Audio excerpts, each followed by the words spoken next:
Sarah Johnson took a deep breath as the morning sun streamed through the kitchen window. At 35, her face showed slight signs of fatigue. In this two-story house in a quiet suburban neighborhood of New York, Sarah started each day in a rush. "Ethan, breakfast time." Sarah called up to the second floor.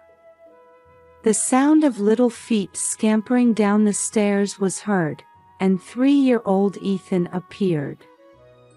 The boy, with his blonde curls and big blue eyes, was the spitting image of Sarah.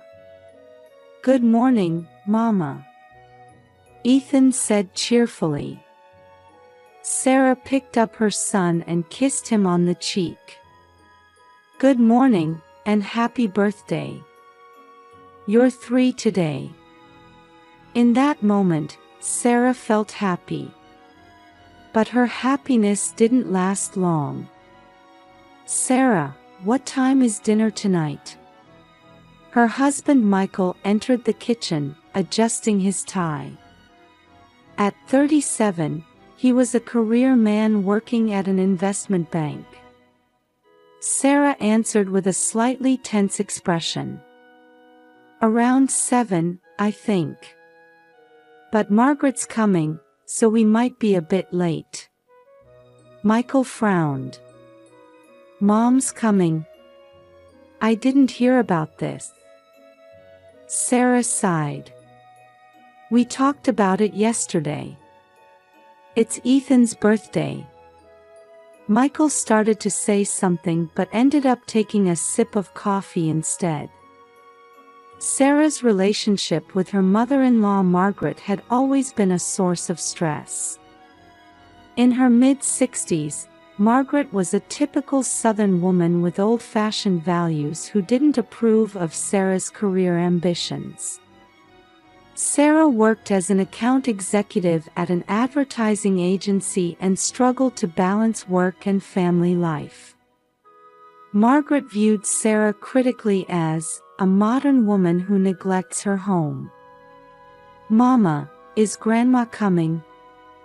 Ethan asked. Sarah smiled and answered, "Yes, Grandma's bringing you a present." Ethan was delighted, but anxiety swirled in Sarah's heart. Margaret's visits always brought unpredictable events. After finishing breakfast and sending Ethan off to daycare, Sarah headed to the office. As she drove, she thought about tonight's dinner. Satisfying Margaret while keeping family peace was always a difficult balancing act. Arriving at the office, Sarah immersed herself in work. However, tonight's dinner was always at the back of her mind. At 3 p.m., her cell phone rang. It was the daycare. "Mrs. Johnson, can you come pick up Ethan?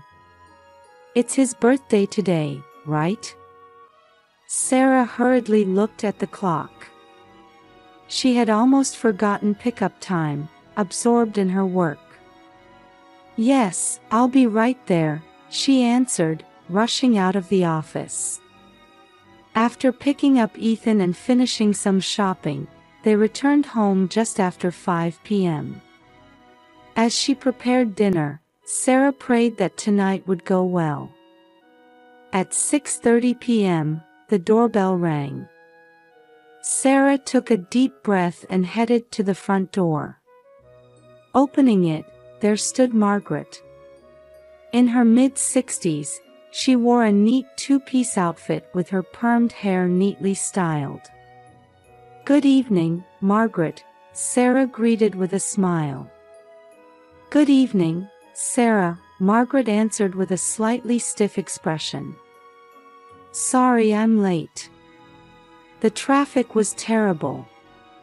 Sarah ushered her mother-in-law into the house. "Don't worry about it. Dinner will be ready soon." As they entered the living room, Ethan came running. "Grandma." Margaret's expression softened. Ethan, happy birthday. You're 3 already. She handed over a large package. Here's your present. Ethan's eyes sparkled as he received the package. Seeing her son's joy, Sarah felt some of her tension ease.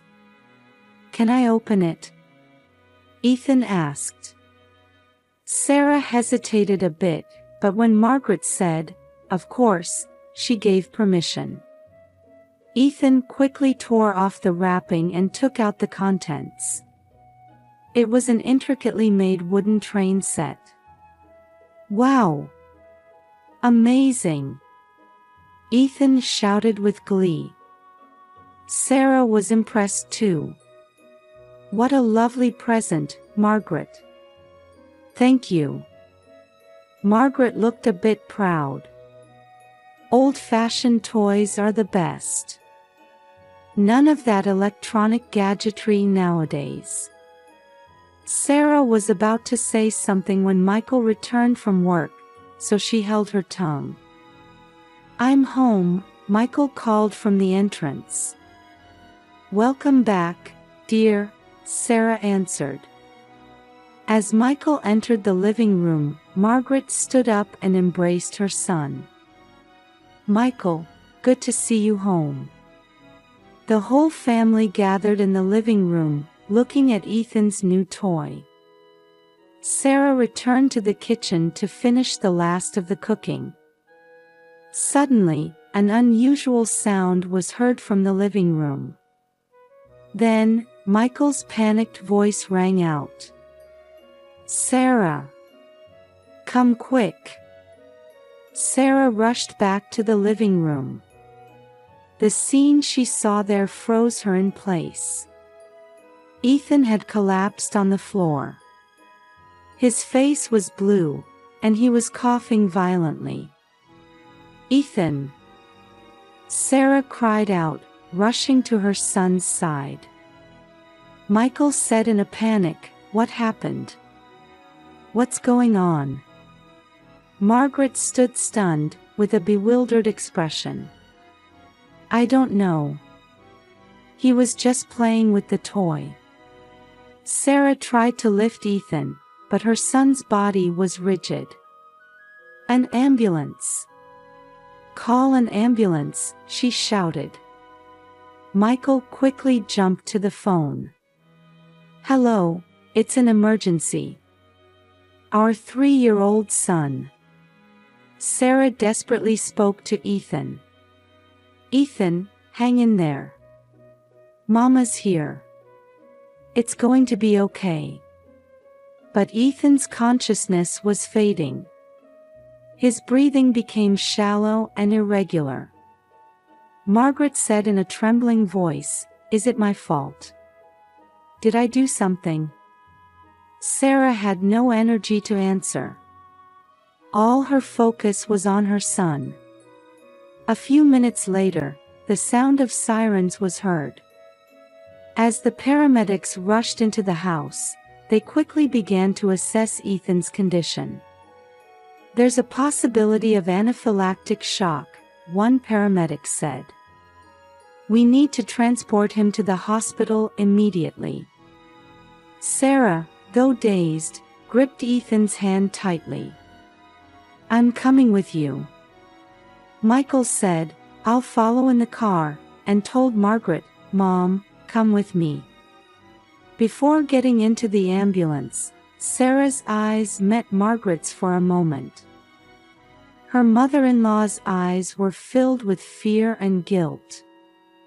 As the ambulance drove off, Sarah gazed at Ethan with a prayerful feeling.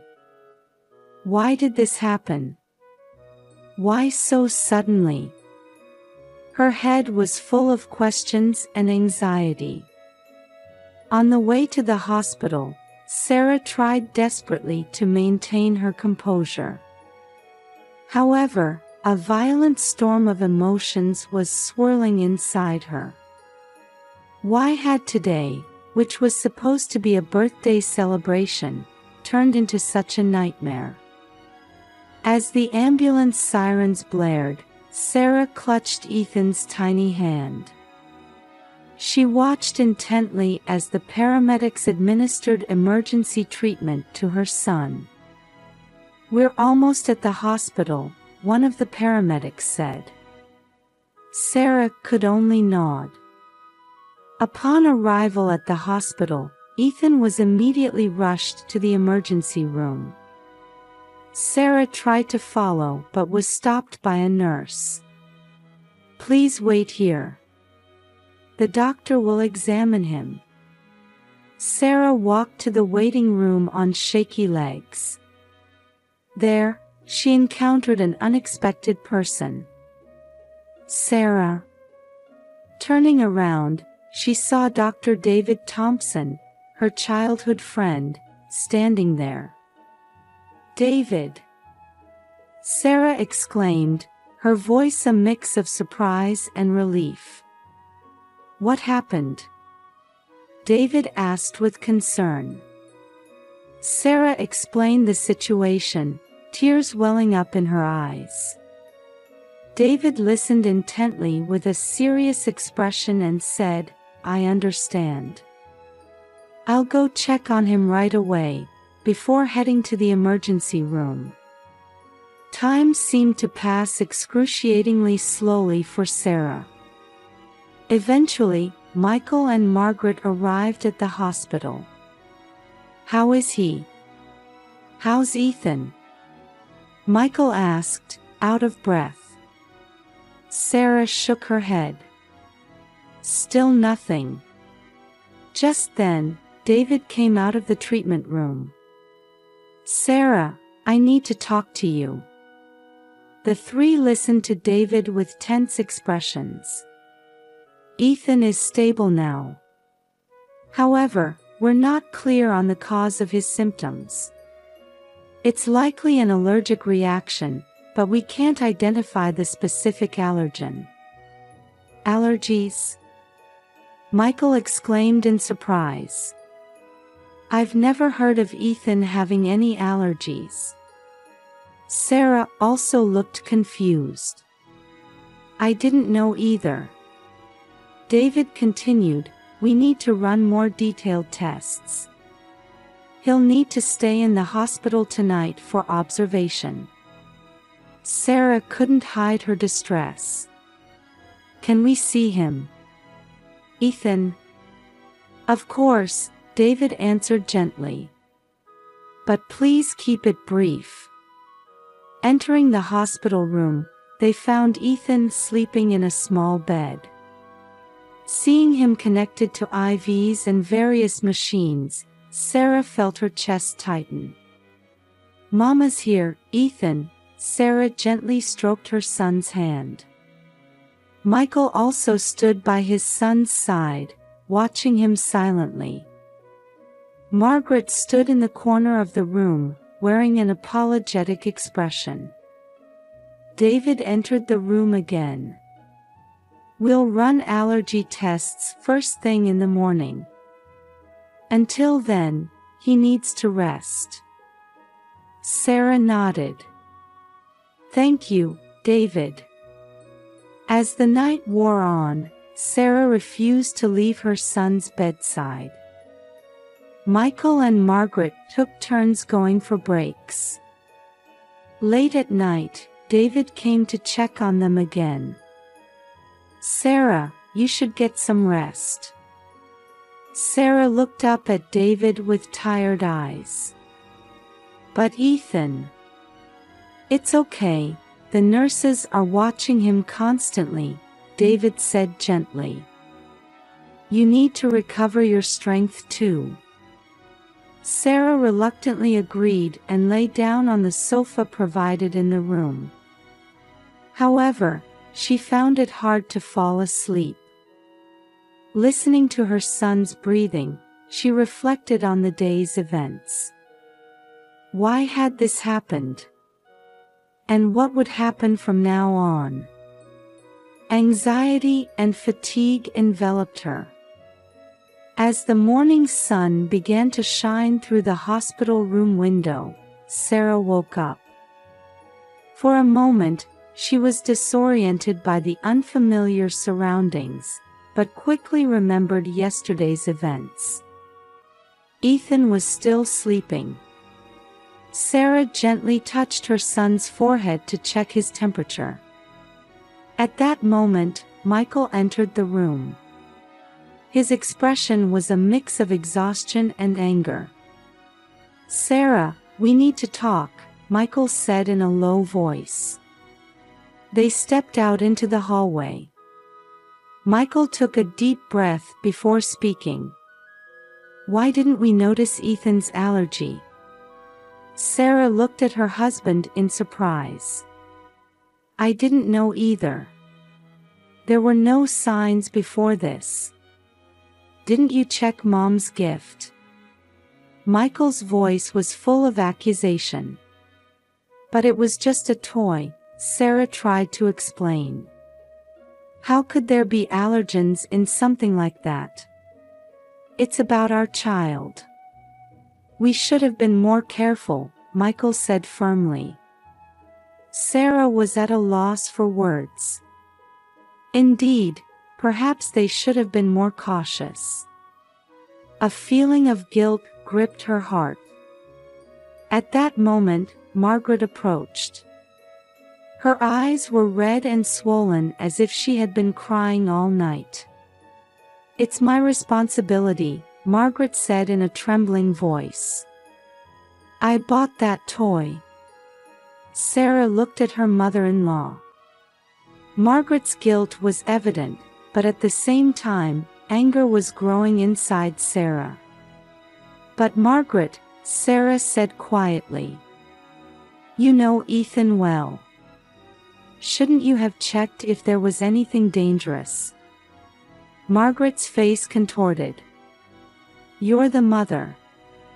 A child's safety is the mother's responsibility."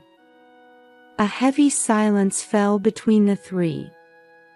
Each was trying to shift blame while not wanting to admit their own fault. Sarah took a deep breath. "What's important now is Ethan. We can deal with blame later." Michael and Margaret looked dissatisfied but agreed. Returning to the room, they found Ethan awake. "Mama," he called out in a weak voice. Seeing her son, tears welled up in Sarah's eyes. "I'm here, Ethan." Sarah held her son's hand. Michael and Margaret also approached, but kept their distance from each other. The rift that had formed in the family didn't seem easy to mend. As Sarah gazed at her son's face, she felt at a loss for how to overcome this situation.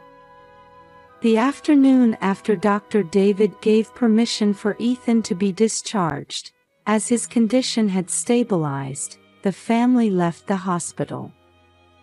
A heavy silence filled the car.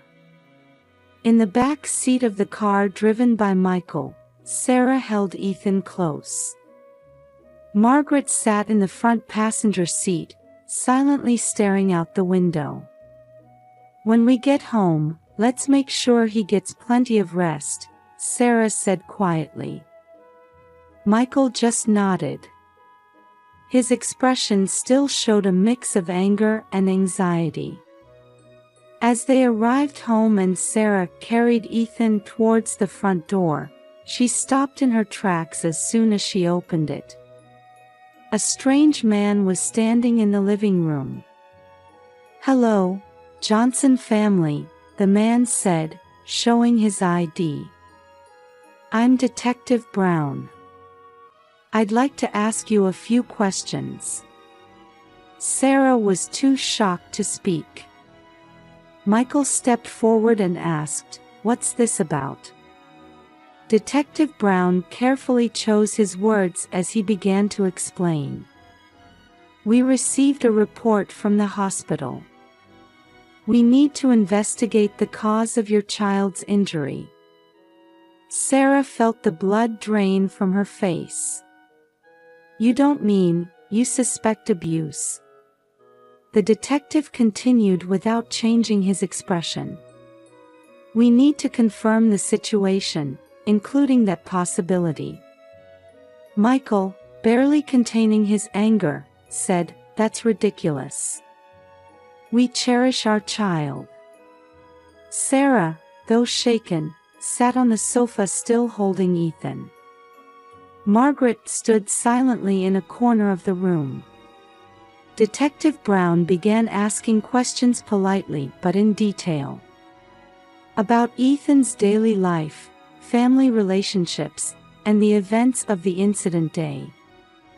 Sarah and Michael desperately tried to explain, but sometimes stumbled over their words due to confusion and fatigue. At that moment, the doorbell rang.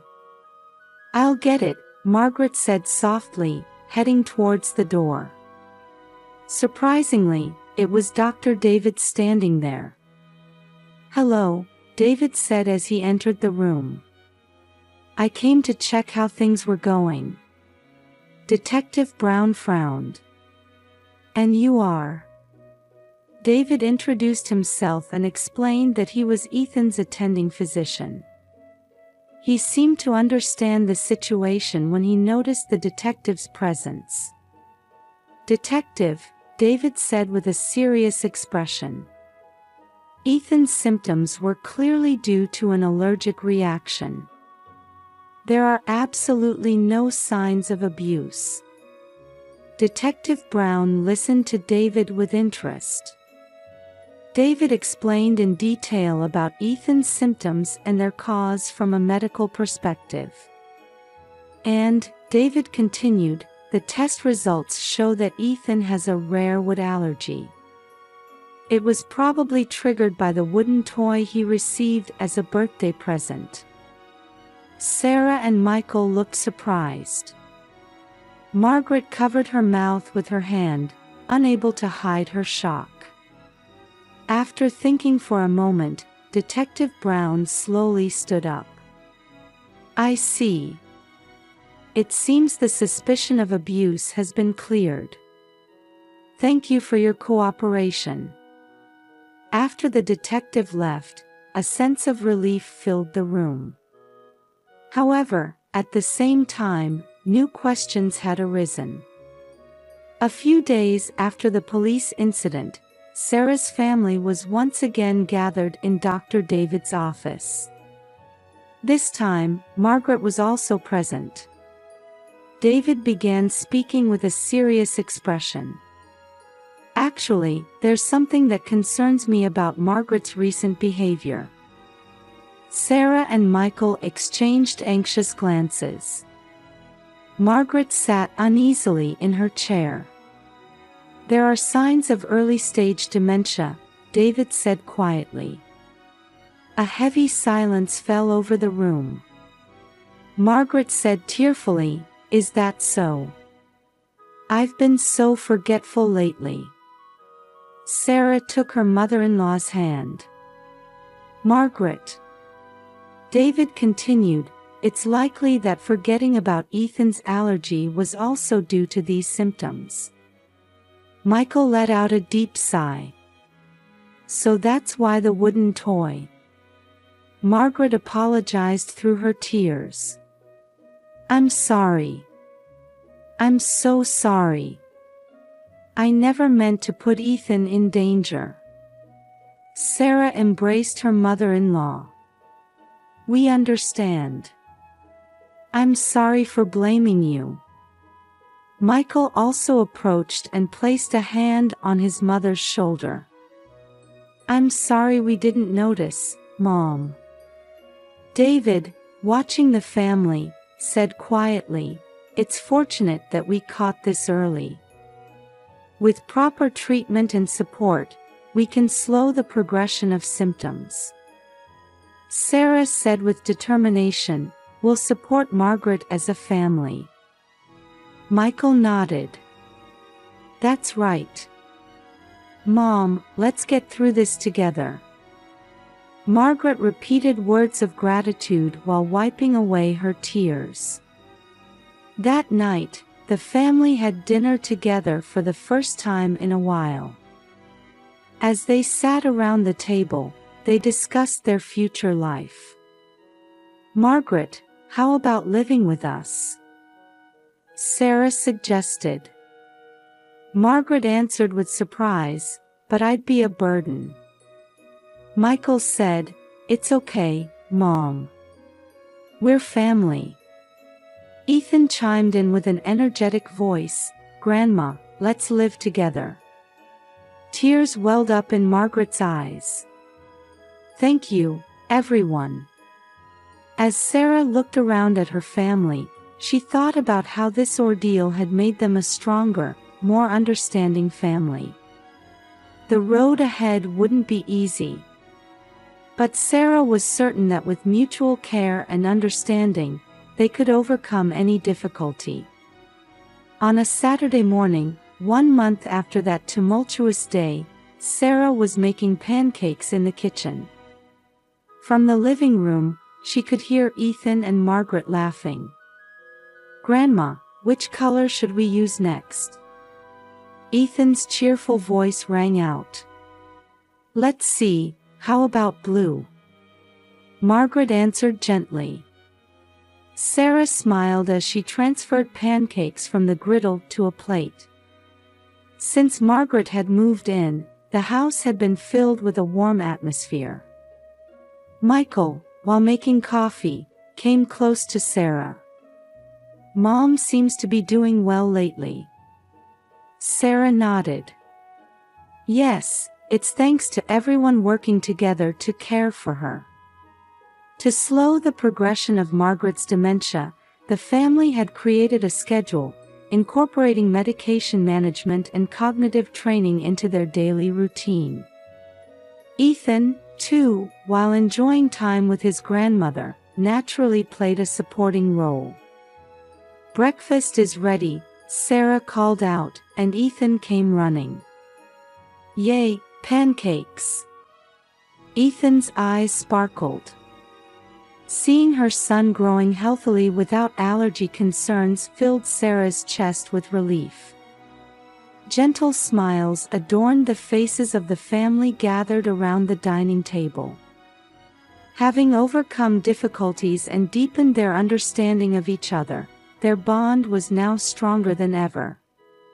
As Sarah looked around at her family, she thought to herself, "This is our new normal. There are challenges, but we can overcome them together. Yes, this family would surely be all right." Sarah